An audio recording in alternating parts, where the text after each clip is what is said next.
আসসালামু আলাইকুম ওয়া রাহমাতুল্লাহি ওয়া বারাকাতুহু। আশা করি আল্লাহর অশেষ রহমত ও মেহেরবানিতে আপনারা সকলেই ভালো আছেন। এখন আপনারা দেখছেন হেদায়েতের পথের গল্প। আমি আম্মার সাথে একেবারে চলে যেতে চাই। সারা জীবনের জন্য আপনার জীবন থেকে চলে যেতে চাই। নূরা কাপা গলায় বলল কথাটা। সাদমান খাওয়া থামিয়ে কয়েক সেকেন্ড নূরার চোখের দিকে তাকিয়ে রইল। চোখ দুটো ছলছল করছে। সাদমানের বেরিয়ে আসা দীর্ঘশ্বাস গিলে ফেলে বলল, হঠাৎ এমন একটা সিদ্ধান্ত কেন নিলে? হঠাৎ কেন? এটাই তো হওয়ার ছিল, তাই না? আপনার জীবনে আগাছার মতো এসেছি, পরগাছার মতো অবহেলায় পড়ে থাকার থেকে সরে যাই। তাছাড়া আপনি আর আমি সম্পূর্ণ আলাদা দুটি মানুষ। আমাদের কিছুতেই মিলে না, বুঝতে পারেন? আমি চেষ্টা করি যতটা সম্ভব ধর্ম মেনে চলার। আপনি দুনিয়ার মোহে মোহগ্রস্ত। ধর্ম আপনার কাছে কোনো গুরুত্ব রাখে না। এমন একটা মানুষের সাথে আমি থাকতে চাই না। আর আপনিও তো আমাকে চান না। আমি চলে গেলে মিহিকে বিয়ে করে নিয়েন। আপনাদের জন্য সারা জীবন দোয়া করব আমি। আপনাকে যেন আল্লাহ হেদায়েত দান করেন। নূরা সাদমানের উত্তরের অপেক্ষা না করেই উঠে দাঁড়ালো। সাদমানের অচেনা একটা অনুভূতি হচ্ছে, কাউকে বুঝাতে না পারার মতো অনুভূতি, যে অনুভূতি নিজেও বোঝা যায় না। খাবার শেষ না করেই উঠে যাচ্ছিল সে। নূরা চলে যেতে গিয়েও ফিরে তাকল। নরম স্বরে বলল, খাবার অপচয় করতে হয় না। আল্লাহ তাআলা কোরআনে কারিমে ইরশাদ করেন, তোমরা খাও, পান করো ও অপচয় করো না। নিশ্চয় তিনি অপচয়কারীদের পছন্দ করেন না। সূরা আরাফ আয়াত ৩১। রোজ কত মানুষ না খেয়ে কষ্ট পেয়ে মারা যায় জানেন আপনি? যে খাবারগুলো আপনি অপচয় করছেন সেই খাবারের 1/4 খাবারের জন্য অনেকে আহাজারি করে। রিজিক অনেক বড় একটা ব্যাপার। রিজিক নষ্ট করবেন না। নূরা কথাগুলো বলে ঘরে চলে গেল। সাদমান বাধ্য ছেলের মতো খাবারগুলো শেষ করল। আর মনে মনে ভাবল, এই মেয়েটা কত কিছু ভাবে। এই ভাবনাগুলো তার মাথায় তৈরি করে দেয় কে? যে আয়াতগুলো বলে সে প্রত্যেকটা আয়াতের মর্তবা অনেক। হাদিসগুলো কি সুন্দর! ইসলামিক জীবন যাপন আসলেই কি এত সুন্দর! সাদমান দীর্ঘশ্বাস ছাড়ল। নূরা ঘুম থেকে উঠে অজু করে তাহাজ্জুদের নামাজ পড়তে বসল। সাদমান তখন বেঘরে ঘুমাচ্ছে। নামাজ শেষ করে কোরআন শরীফ নিয়ে বসল সে। তেলাওয়াত করতে শুরু করল। সাদমানের কানে হঠাৎ নূরার মধুর কণ্ঠের তেলাওয়াত এসে বাজল। চোখ কচলে তাকালো। নূরা আপন মনে তেলাওয়াত করে যাচ্ছে। কি যে ভালো লাগছে শুনতে। সাদমান চোখ কচলে কচলে এসে নূরার জায়নামাজের পেছনে মেঝেতে বসল। মন্ত্রমুগ্ধের মতো শুনছে সে আল্লাহর বাণী। নূরার হঠাৎ খেয়াল হলো তার পেছনে কেউ বসে আছে। সাদমানের দিকে ঘুরে তাকালো সে। বিস্মিত হয়ে প্রশ্ন করল, আপনি এখানে? শুনছিলাম তেলাওয়াত। হ্যাঁ, ভালো লাগছে শুনতে। থামলে কেন? নূরার চোখ দুটো ছলছল করে উঠল। সাদমানের কাছে তেলাওয়াত ভালো লাগছে। যে ছেলে সারাদিন নাটক সিনেমা নিয়ে মেতে থাকে তার কাছে তেলাওয়াত ভালো লাগছে।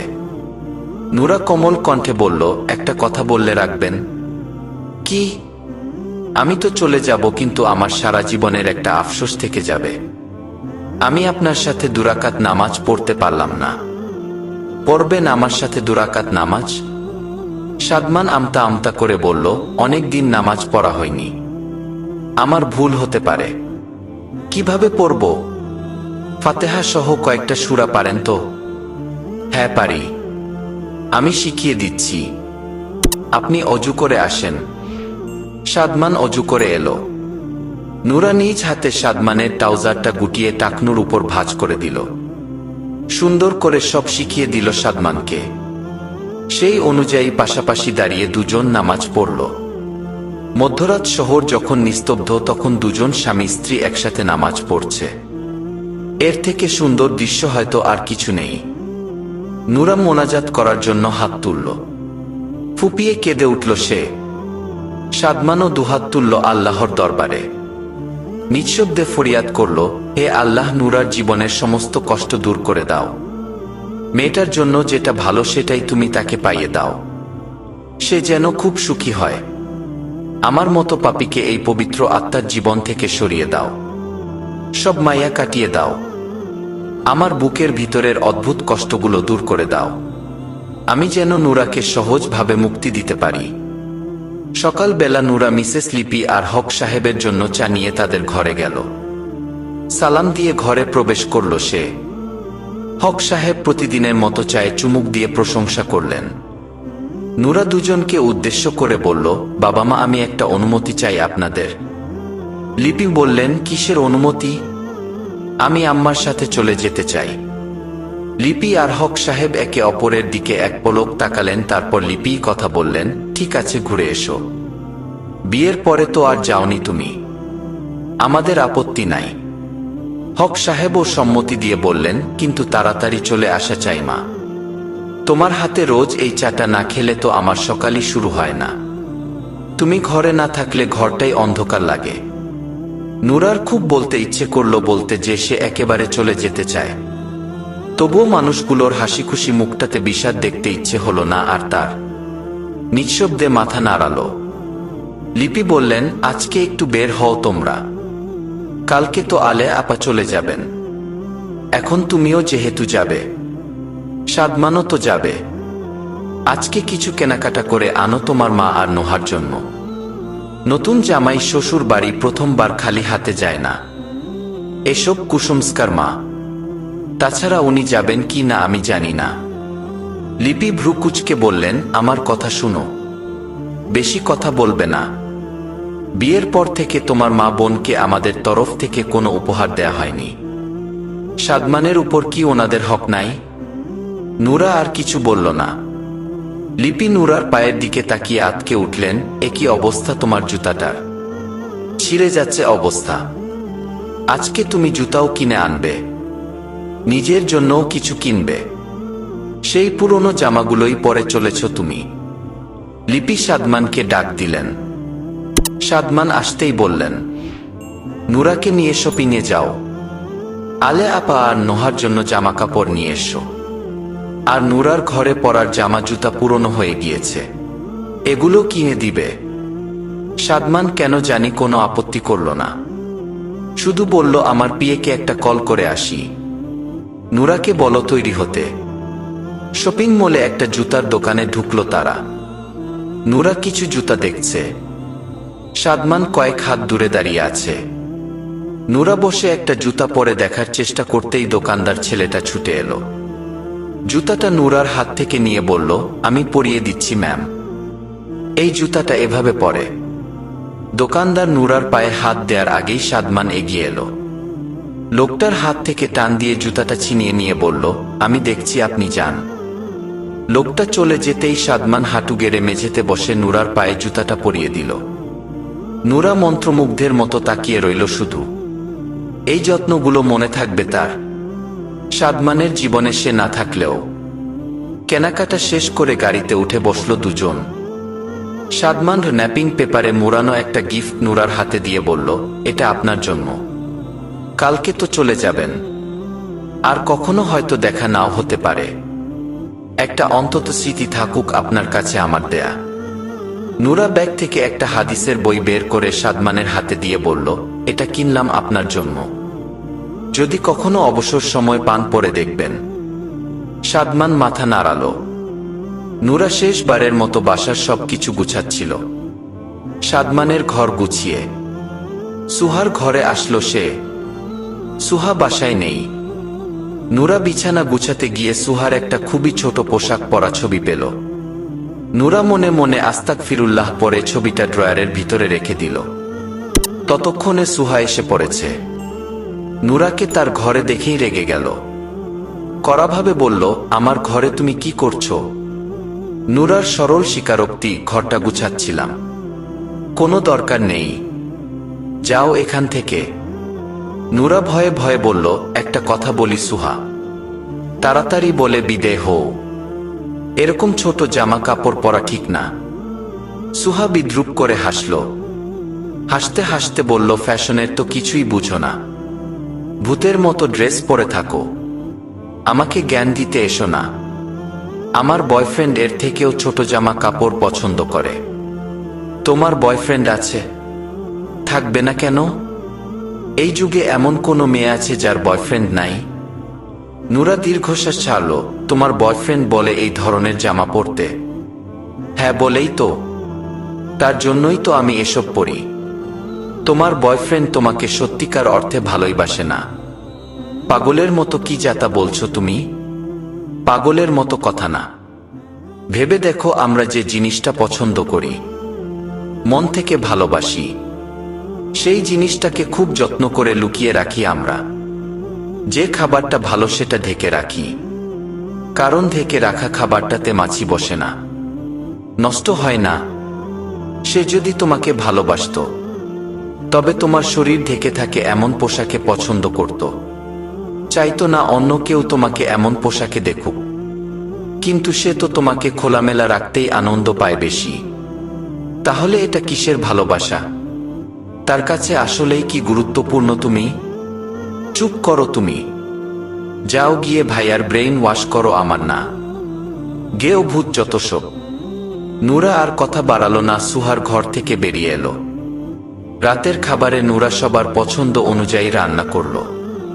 হক সাহেব আর মিসেস লিপির জন্য বিভিন্ন পদের ভর্তা বানালো। সাদমান ইলিশ মাছ পছন্দ করে খুব, সেটাও রাঁধল। সুহার জন্য চাইনিজ খাবার রান্না করল। টেবিল ভর্তি সবার পছন্দের খাবার দেখে তো হক সাহেব আর লিপি অবাক। লিপি বললেন, এত দেখি সবার প্রিয় খাবার, তুমি এত সব কি করে করলে? নূরা মুচকি হেসে জবাব দিল, আমেনা খালা সাহায্য করে দিয়েছে আমাকে। সাদমান খেতে বসে আমেনাকে ডাকল, আমেনা খালা একটু এসো। নূরা একদিন বলেছিল আমেনা খালাকে নাম ধরে ডাকা উচিত না। সাদমান কত তাড়াতাড়ি সম্বোধন বদলে ফেলেছে। আমেনা আসতেই সাদমান বলল, নূরা আমেনা খালাকে খাবার প্লেটে সাজিয়ে দাও। অনেক কষ্ট করে সারাদিন আজকে আমাদের সাথেই খাবে। নূরা মুগ্ধ চোখে তাকালো এক পলক, তারপর আমেনাকে প্লেটে খাবার সাজিয়ে দিল।